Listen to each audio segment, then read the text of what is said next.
അവർ തീരുമാനിക്കേണ്ടത്. പക്ഷേ ഈ കേരളത്തിലെ ഇത്തരം സംഘടനകളുടെ സമ്മർദ്ദത്തിന് കോൺഗ്രസിന്റെ ദേശീയ നേതൃത്വവും വഴങ്ങും എന്നുള്ളതാണ് ഇപ്പോൾ കിട്ടുന്ന സൂചന. അങ്ങനെയാണെങ്കിൽ കോൺഗ്രസ് വ്യക്തമാക്കേണ്ടത് സോമനാഥ ക്ഷേത്രം പണിയാൻ അന്നത്തെ കോൺഗ്രസ് നെഹ്റു മന്ത്രിസഭയിലെ മന്ത്രിമാർ നേതൃത്വം നൽകിയത് തെറ്റാണോ എന്ന് പറയണം. രാമരാജ്യം അതാണ് എന്റെ സ്വപ്നം എന്ന് പ്രഖ്യാപിച്ച മഹാത്മജിയെയും അദ്ദേഹത്തിന്റെ രാമരാജ്യ സങ്കല്പത്തെയും കോൺഗ്രസ് തള്ളിപ്പറയാൻ തയ്യാറാകുമോ എന്ന് അറിയാൻ ജനങ്ങൾക്ക് ആഗ്രഹമുണ്ട്.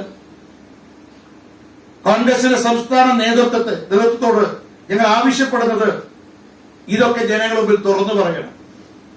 അല്ലാതെ 2024 ലോക്സഭാ തെരഞ്ഞെടുപ്പിനെ മുന്നിൽ കണ്ടുകൊണ്ട് ഭാരതത്തിന്റെ ദേശീയതയുടെ പ്രതീകമായിട്ടുള്ള ശ്രീരാമചന്ദ്രനെയും നമ്മുടെ ദേശാഭിമാനത്തിന്റെയും ദേശീയതയുടെയും മാനബിന്ദുവായിട്ടുള്ള അയോധ്യയിൽ ഉയർന്നു വരുന്ന ക്ഷേത്രത്തെയും അപമാനിക്കാനും അവഹേളിക്കാനും വർഗീയവൽക്കരിക്കാനും തയ്യാറാകുന്നത് അത്യന്തം അപകടകരമാണ്, പ്രതിഷേധാർഹമാണ് എന്നാണ് ഞങ്ങളുടെ അഭിപ്രായം.